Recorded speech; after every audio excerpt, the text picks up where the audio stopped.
സമസ്ത ചരാചരങ്ങളും താൻ തന്നെ എന്ന് സാക്ഷാത്കരിക്കുമ്പോൾ മാത്രമാണ് ഒരാളുടെ കാമങ്ങളും ദുഃഖങ്ങളും ഒക്കെ തികച്ചും ഇല്ലാതാവുക എന്ന് യജുർവേദം പറയുന്നു. ഈ സാക്ഷാത്കാരം അഥവാ അദ്വൈത ബ്രഹ്മാനുഭവം പരമമായ ഒരു ജ്ഞാനമാണ്. അജ്ഞാനമാണ് ഒന്നിനെ പലതായി കാണിച്ചു തരുന്നത്, ജ്ഞാനം പലതിനെ ഒന്നായും കാണിച്ചു തരുന്നു. ആശ്രമായ ജ്ഞാനത്തിൻ്റെ ആകത്തുകയായ ഈ ഏകത്വത്തേക്കാൾ വലുതായി ഒരു ശാസ്ത്രവുമില്ല. അപ്പോൾ മോഡേൺ ഡെഫിനിഷൻ അനുസരിച്ചും all science is the reduction of multiplicities into identities എന്നാണല്ലോ. ഇങ്ങനെയുള്ളൊരു ജ്ഞാനം നേടണമെന്ന് ആഗ്രഹിക്കുന്ന ഒരാളുടെ മുമ്പിൽ പല വഴികളും തുറന്നു കിടക്കുന്നുണ്ട്. വൈശേഷികം പറയണത് ഒരു വസ്തുവിൻ്റെ 6 ജ്ഞാനം സമ്പാദിച്ച് അത് സ്വജീവിതത്തിൽ അഭ്യസിക്കുന്ന ഏതൊരാളും ആ വസ്തുവുമായി താതാത്മ്യം പ്രാപിക്കുന്നു എന്നാണ്. ഈ 6 ഗുണം എന്താ? ദ്രവ്യം, ഗുണം, കർമ്മം, സാധർമ്മ്യ, വൈധർമ്മ്യം, സമവായം. വൈശേഷികം പറയുന്നത് ഇതിനെ ഇംഗ്ലീഷിലേക്ക് മാറ്റിയാൽ matter, quality, action or influence, similarities and differences, then causal connections. ഇതാണ് ഈ 6 ഗുണങ്ങൾ. ഈ 6 ജ്ഞാനം കിട്ടിക്കഴിഞ്ഞാൽ ആ വസ്തുവിനായിട്ട് നമ്മൾ താതാത്മ്യം പ്രാപിച്ചു. ഇപ്പോൾ രസതന്ത്രം പഠിക്കുന്ന ഒരു വിദ്യാർത്ഥിയാണെങ്കിൽ ഒരു മൂലകത്തിൻ്റെ ദ്രവ്യ സ്വഭാവം, അതിൻ്റെ ഘടന, ഇതൊക്കെ പഠിച്ചു. പിന്നെ അതിൻ്റെ ഗുണങ്ങൾ പഠിച്ചു, അതിൻ്റെ പ്രതികരണങ്ങൾ പഠിച്ചു. മറ്റ് മൂലകങ്ങളുമായിട്ടുള്ള അതിൻ്റെ സാധർമ്മ്യം, വൈധർമ്മ്യം മനസ്സിലാക്കി. സങ്കീർണ വസ്തുക്കളിൽ നിന്ന് അത് മറ്റു മൂലകങ്ങളോട് ചേർന്നിരിക്കെയുള്ള സമവായ സ്വഭാവം പഠിച്ചു. അങ്ങനെയല്ലേ? കാർബൺ എന്നുള്ള മൂലകം ഓക്സിജനോടും ഹൈഡ്രജനോടും ചേരുമ്പോൾ പിന്നെ കാർബോഹൈഡ്രേറ്റിൽ ചേർന്നിരിക്കുമ്പോൾ അതിൻ്റെയൊക്കെ സമവായ സ്വഭാവം. ഇതേ ശാസ്ത്ര രീതിയാണ് വൈശേഷികന്മാർ ബ്രഹ്മത്തെ പഠിക്കാനായിട്ട് നിർദ്ദേശിക്കുന്നത്.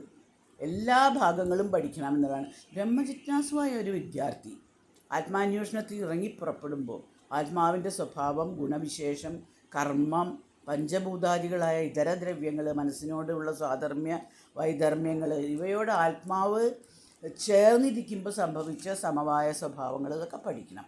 അപ്പോൾ ഇതിനു വേണ്ടിയാണ് യോഗ്യനായ ഒരു ഗുരുവിനെ അന്വേഷിക്കുന്നത്. ഗുരുവിൻ്റെ അർഹത നിർണ്ണയിക്കുന്നത് സർവശാസ്ത്ര പാരംഗതത്വമോ അല്ലെങ്കിൽ പാണ്ഡിത്യമോ ഒന്നും നോക്കിയിട്ടല്ല. ഡുക്രിൻകരടയെ മാതൃകയിലുള്ള പണ്ഡിതന്മാർക്ക് ബ്രഹ്മജിജ്ഞാസ ശമിപ്പിക്കാൻ ഒരിക്കലും ആവില്ല. ലോകമേ തറവാട് തനിക്ക് ചെടികളും പുൽകളും പുഴുക്കളും കൂടിത്തൻ കുടുംബക്കാർ എന്ന ബോധമുദിച്ച കൃപാഭാരിധിയാവണം ഗുരു. അപ്പം നമ്മൾ അവർ എന്ന് പറയുമ്പോൾ അല്ലെങ്കിൽ നീ ഞാൻ എന്നുള്ള വ്യത്യാസമുള്ള ആളാവരുത്. എല്ലാം എന്താ, ചെറിയ പുല്ലും പുഴുവും കൂടി ഞാനാണെന്ന് മനസ്സിലാക്കി കഴിഞ്ഞാൽ പിന്നെ മറ്റു മനുഷ്യരെ പറ്റി പറയണോ? യോഗ്യനായ അങ്ങനെയുള്ളൊരു ഗുരുവിൻ്റെ സന്നിധിയിൽ ഇരുന്ന് ആർജിക്കുന്ന ജ്ഞാനമാകുമ്പോഴേ ബ്രഹ്മവിദ്യ ഉപനിഷത് ജ്ഞാനമാവുന്നുള്ളൂ, അല്ലേ? എന്നാൽ വെറുതെ അടുത്തിരുന്നാൽ മതിയോ? പോരാ. പിന്നെന്താ വേണ്ടത്? ഗുരുവിൻ്റെ ധാർമ്മിക ജീവിതമാകുന്ന മാതൃക വേണം ശിഷ്യനെ യഥാർത്ഥത്തിൽ ബ്രഹ്മാനുഭവത്തിലേക്ക് നയിക്കാൻ. മുന്നിലിരിക്കുന്ന ശിഷ്യന് ധാരാളം ഭൗതികവും ആത്മീയവും മാനസികവുമൊക്കെയായ തൃഷ്ണകളുണ്ട്, ജിജ്ഞാസകളുണ്ട്. അവയെ ശിഷ്യൻ പറയാതെ തന്നെ അറിയുന്ന ഗുരുവിന് മാത്രമേ ശമിപ്പിക്കാനും കടിഞ്ഞാണിടാനും നേർവഴിക്ക് നയിക്കാനും ഒക്കെ കഴിയുള്ളൂ. പ്രാപ്തനായ ഒരു ഗുരു ഈ പ്രപഞ്ച പരിണാമ രഹസ്യത്തെ പടിയായി വ്യാഖ്യാനിച്ച് ശിഷ്യനെ ആ രഹസ്യത്തോട് കൂടുതൽ കൂടുതൽ അടുപ്പിക്കുന്നു. ഓരോ അണുവിൻ്റെയും പരമാണുവിൻ്റെയും സംശ്ലേഷണ വിശ്ലേഷണാദികളാൽ മഹത്ത്, ബുദ്ധി, ആകാശം മുതലായ തത്വങ്ങളും പ്രപഞ്ചവും സൃഷ്ടിക്കപ്പെടുന്നത്.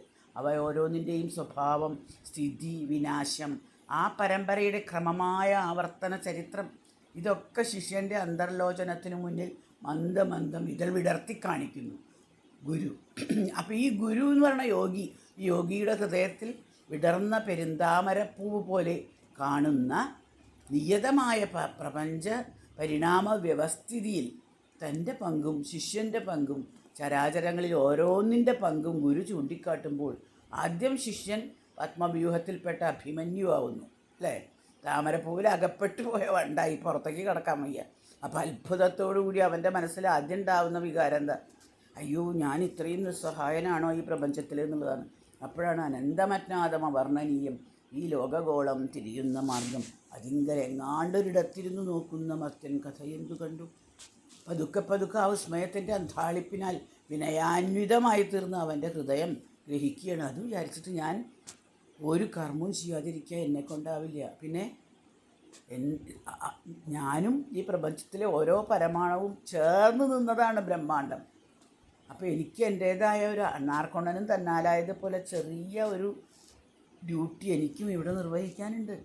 കൽപ്പറ്റതെങ്കിലും എൻ കയ്യും ചെല്ലായെങ്കിൽ അപ്പോഴേ നിശ്ചലം കാലചക്രം. അപ്പോഴാണ് ആ ശിഷ്യൻ ഗുരുവായി തീർന്നിട്ട് ആ ഗുരു പരമ്പരകളുടെ കണ്ണിക്ക് നീളം കൂട്ടുന്നത്. ഇപ്പോൾ ശിഷ്യൻ്റെ ഭാഗത്തിരുന്ന് നോക്കുമ്പോൾ അടുത്തിരുന്ന് ഗ്രഹിക്കൽ മാത്രമായിരിക്കാം ഉപനിഷത്ത്. പക്ഷേ ഗുരുവിൻ്റെ ഭാഗത്ത് നിന്ന് നോക്കുമ്പോൾ പരമാണു മുതൽ ബ്രഹ്മാണ്ടം വരെ സർവവും സൃഷ്ടിച്ച് സ്ഥിതി ചെയ്യിച്ച് സംഹരിക്കുന്ന ഈ ആവർത്തനാത്മകമായ ഈ പ്രപഞ്ച പരിണാമ പ്രക്രിയയിലെ ജീവവികാസത്തോട് ശിഷ്യനെ ആ അറിവിലേക്ക്, ആ ജ്ഞാനത്തിലേക്ക് അടുപ്പിക്കലാണ്. ഇതാണ് ശരിക്കുള്ള ഉപനിഷത് പദത്തിൻ്റെ അർത്ഥം. ആർഷജ്ഞാനത്തിൽ ഇങ്ങനെയാണ് അത് പറഞ്ഞിട്ടുള്ളത്. വെറുതെ അടുത്തിരുന്നുകൊണ്ട് ഒന്നും ആവില്ല.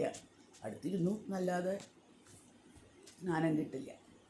പുല്ലും പുഴുവും ഒക്കെ കുടുംബക്കാരായി മാറിക്കഴിഞ്ഞാൽ പിന്നെ നമുക്ക് ഉദരപൂരണത്തിന് വേണ്ടിയിട്ട് മറ്റൊരു ജീവിയെ ചൂഷണം ചെയ്യാനോ അല്ലെങ്കിൽ മരങ്ങൾ വെട്ടിമുറിച്ച് ഭൂമിയെ നിരപ്പാക്കാനോ രോഗികളിൽ നിന്ന് അന്യായമായിട്ട് പണം ഈടാക്കാനോ ഒന്നും സാധിക്കാതെയാവും.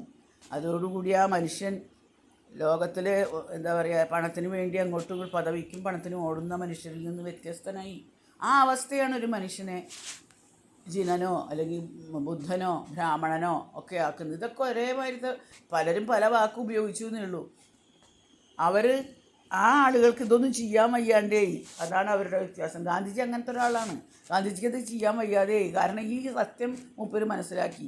പുൽകളും പുഴുക്കളും കൂടി തൻ കുടുംബക്കാർ എന്നുള്ളത് ഈ ഒരു അവസ്ഥയാണ്. അപ്പോൾ നീ എന്നുള്ളതിന് നിർമ്മാതാവായ ഞാൻ, താൻ ചെയ്യുക ചെയ്യായിക, ഈ മന്ത്രത്തിന് ഋഷി ദേവത രണ്ടും എന്ന സർവസ്വാതന്ത്ര്യോത്ഥിതമായ സുഖത്തിൽ എത്തിയവന് നീയും ഞാനും എന്നുള്ള ഭേദഭാവന ഇല്ല. വിലക്കുകളൊന്നുമില്ലാതെ തന്നെ അവന് സദാചാരം പാലിക്കാൻ സാധിക്കും. ദുഃഖത്തിൻ്റെ മുന്നിൽ നിർവാണ താമരമൊട്ടായി വിടരുന്ന ആ മാനവ ഹൃദയത്തിൽ ജ്ഞാനത്തിൻ്റെ പരാഗം മാത്രമല്ല, സ്നേഹത്തിൻ്റെ, കരുണയുടെ മധുവും കൂടി ഊറുന്നുണ്ട്. ഇതാണ് നാലപ്പാടിൻ്റെ ഗുരുകുലത്തിൽ നിന്ന് ഇന്നും വിദ്യാഭ്യസിച്ച് തീരാത്ത ഒരു ശിഷ്യ എന്നുള്ള നിലയിൽ ഞാൻ മനസ്സിലാക്കിയ പാഠം. നമ്മളാരുമല്ല ഈ ലോകത്തിൽ, നമ്മളില്ലെങ്കിലും ഈ ലോകം നടന്നു പോകും. പക്ഷേ as long as we are here, നമ്മളിവിടെ ഉള്ള കാലം വരെ നമുക്ക് അണ്ണാർക്കടലും ചെയ്യാനുള്ളതുപോലെ എന്തൊക്കെയോ ചിലത് ചെയ്യാൻ നമുക്കുണ്ട്. നമ്മുടെ കൽപ്പറ്റ കൈയായിരിക്കാം, എന്നാലും അതുകൂടി ചെല്ലണം. എന്നാലേ ആ കാലചക്രത്തിൻ്റെ പരിവർത്തന ചക്രം പൂർണ്ണമായി തീരുള്ളൂ. ഇങ്ങനൊരു വളരെ വിനീതമായ വിനയപൂർവ്വം ഇരുന്നു കൊണ്ട് ആ കർമ്മത്തിലേക്ക് ഒരു ഇത് ചെയ്യുക. അണ്ണാർക്കണ്ണൻ അതിനറിയാം, അത് വിചാരിച്ചാൽ ആ ലങ്കയിലേക്കുള്ള പാലം കെട്ടാൻ പറ്റില്ല എന്ന്. എന്നിട്ടും വെള്ളത്തിൽ കിടന്ന് ഉരുണ്ട് ആ മണ്ണിൻ്റെ തരി കൊണ്ടുവച്ചില്ലേ. അതുപോലെ നമ്മൾ ഓരോരുത്തരും കൽപ്പറ്റതെങ്കിലും എൻ കയ്യും ചെല്ലായെങ്കിൽ അപ്പോഴേ നിശ്ചലം കാലചക്രം എന്ന് കരുതിക്കൊണ്ട് ചില ചെറിയ ചെറിയ ജോലികൾ വീട്ടിലായാലും ഓഫീസിലായാലും ഒക്കെ നമ്മൾ ചെയ്യുന്നത് പോലെ ഈ സമൂഹത്തിൽ നമുക്ക് ചെയ്യാനുണ്ട്. അത് മനസ്സിലാക്കുക, അത് മാത്രമേ ഉള്ളൂ.